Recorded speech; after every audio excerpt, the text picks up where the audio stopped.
This channel does not promote any violent, harmful, or illegal activities. All content provided by this channel is meant for an educational purpose only.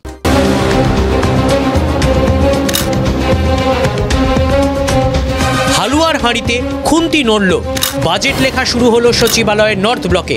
নতুন সংসদ ভবনের লোকসভায় প্রথমবার পূর্ণাঙ্গ budget পড়বেন নির্মলা সীতারামন, যিনি নিজেকে মধ্যবিত্ত হিসেবে পরিচয় দিতেই পছন্দ করেন। লোকসভা ভোটে প্রতিদ্বন্দ্বিতা করেননি, কারণ হিসেবে কেন্দ্রীয় অর্থমন্ত্রী জানিয়েছিলেন প্রচার ও আনুষঙ্গিক খরচের ভার বহনের ক্ষমতা তাঁর নেই। কিন্তু নির্মলার মন্ত্রকেরই অধীন central board of direct taxes বলছে দেশের মধ্যবিত্তের ক্ষমতা অসীম। গত 2 অর্থবর্ষ ধরে দেশের অর্থনীতির বোঝা বহন করছেন মধ্যবিত্তরাই।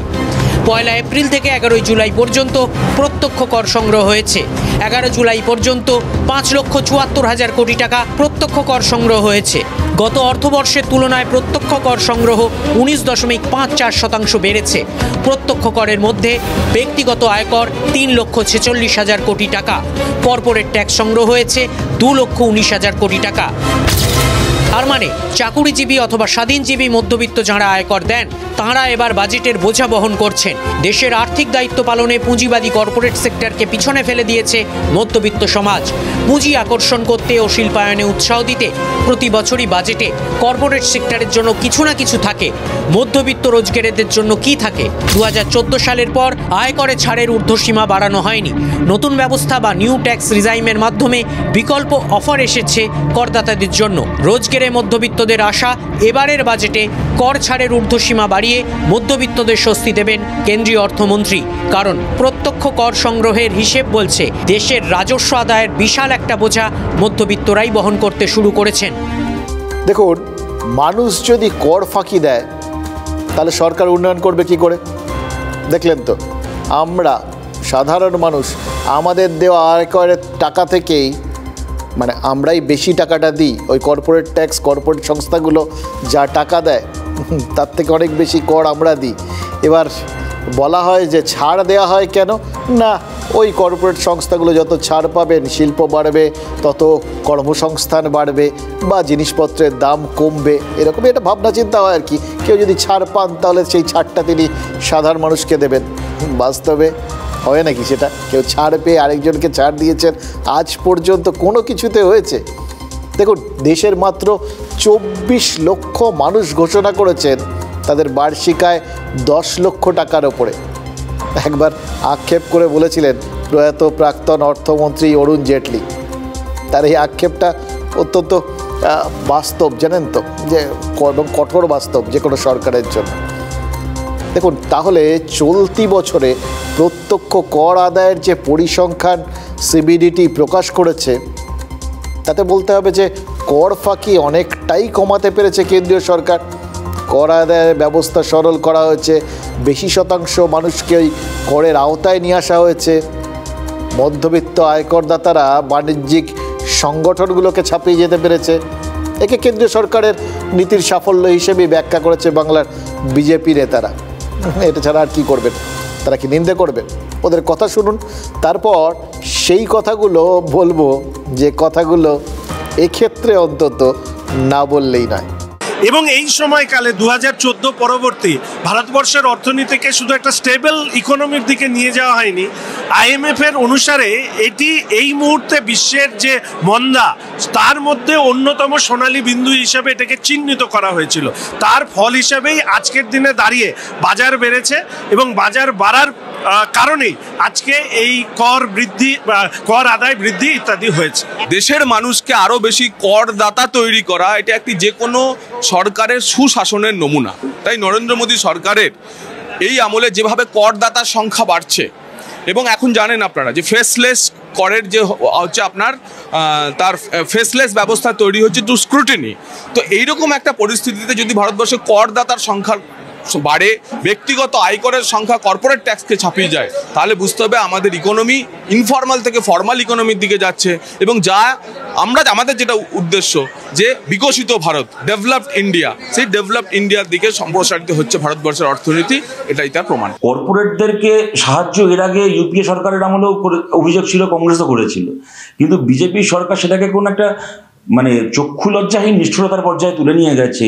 ভারতের ইতিহাসে, স্বাধীন ভারতের ইতিহাসে কোনোদিন এই জিনিস হয়নি যে ডাইরেক্ট ট্যাক্স কর্পোরেটের থেকে বেশি একজন সাধারণ মধ্যবিত্ত মানুষ যিনি উপার্জন করছেন, উপার্জনশীল মধ্যবিত্ত মানুষ, তিনি পরিমাণে বেশি দিয়েছেন। দেখুন, বিজেপি নেতারা যেটা বলছেন তার মধ্যে সারবত্তা আছে।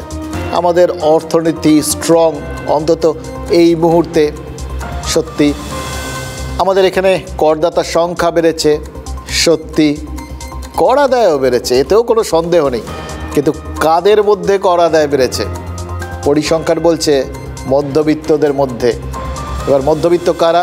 মূলত সরকারি আর বেসরকারি চাকরিজীবীরা। তারা সংখ্যায় কত?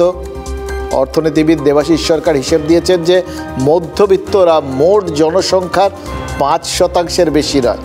তার মানে দেশের মাত্র 5% মানুষ দেশের 60% ডিরেক্ট ট্যাক্স দিচ্ছে।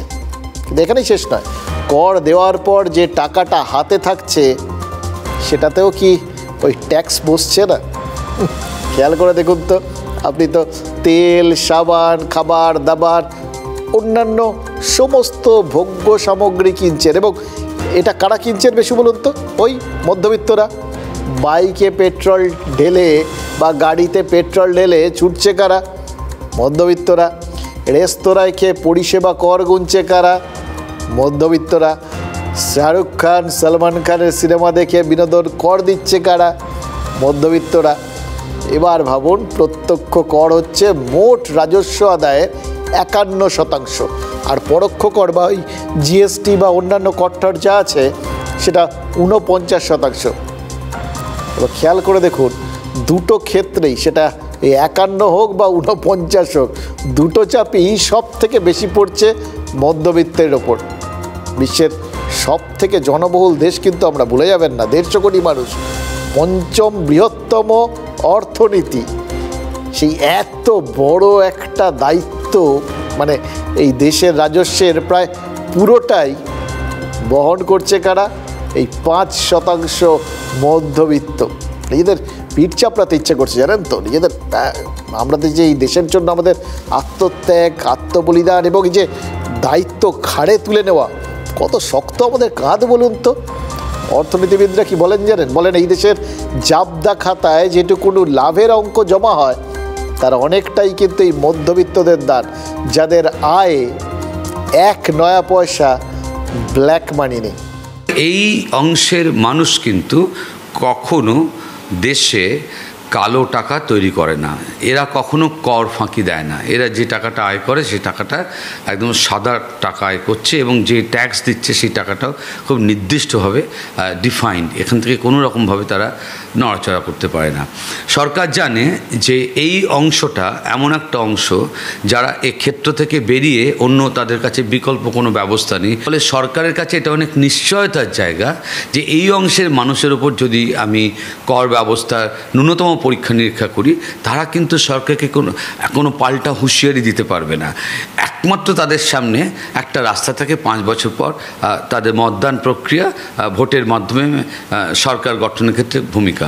কিন্তু সেখানেও মধ্যবিত্ত অংশ, মোট যে জনসংখ্যা সরকার তৈরির ক্ষেত্রে যে সংখ্যাটা খুব গুরুত্বপূর্ণ, তাতে এটা একটা নিশ্চিতভাবে সংখ্যা, কিন্তু অতটা গুরুত্বপূর্ণ নয় যারা একটা সরকারকে রাখা বা সরকারকে পাল্টে দেওয়ার ক্ষেত্রে গুরুত্বপূর্ণ ভূমিকা পালন করতে পারে। এবার আমাদের রাজ্যের পরিস্থিতিটা বিচার করে দেখুন। মধ্যবিত্ত সরকারি কর্মীদের মহার্ঘ ভাতা বকেয়া, শিক্ষকদের মহার্ঘ ভাতা নেই, শিক্ষিত মধ্যবিত্ত পরিবারের বেকারের চাকরি নেই, যোগ্য শিক্ষকরা রাস্তায় বসে আছেন, আর দুর্নীতির কারণে কিছু মানুষের হাতে কাঁড়ি কাঁড়ি কাঁচা টাকা। আর গরিবের আয় বলতে তো ওই মাসে 1000 টাকার লক্ষ্মীর ভাণ্ডার আর 100 দিনের কাজের কেন্দ্রীয় প্রকল্প, দুর্নীতির কারণে সে টাকাও বন্ধ রয়েছে। তার মানে সারা দেশে মধ্যবিত্তের কাঁধে যে করের বোঝা রয়েছে, এখানেও রয়েছে। এখানে মরার ওপর যা রয়েছে খাঁড়ার ঘা। কেন্দ্রীয় বাজেটের পাশাপাশি তো রাজ্য বিধানসভাতেও বাজেট পেশ হবে। রাজ্য সরকার মধ্যবিত্তের জন্য কোনো পদক্ষেপ করতে পারবে কি? মানে ওসব দিয়ে কোথাও গিয়ে তো কারুর কিছু ভাবনা চিন্তার বিশেষ ছবি দেখা যায় না। এক্ষেত্রে তারা আমাদের তো হাত পা বাঁধা বলে চুপচাপ করে বসে থাকেন। মানে সবাই মধ্যবিত্তকে নীরবে অগ্রাহ্য করার কৌশলটাই কিন্তু চালিয়ে যাবে। এটাই কিন্তু আপনার আমার ভবিতব্য। রাজ্য সরকারের তো ট্যাক্সে ছাড় দেওয়ার ক্ষমতা নেই, সেটা সেন্ট্রাল গভর্নমেন্টের হাতে। কিন্তু রাজ্য সরকার যেটা করতে পারে সেটা হচ্ছে রিলিফের politics, politics for the people, pro people রাজনীতি। রাজ্য সরকার লক্ষ্মীর ভাণ্ডার 500 থেকে 1000 টাকা, 1000 টাকাকে 1200 টাকা করেছে এই একটাই কারণে, যাতে প্রান্তিক মানুষ, গরিব মানুষের হাতে ন্যূনতম অর্থ পৌঁছয়।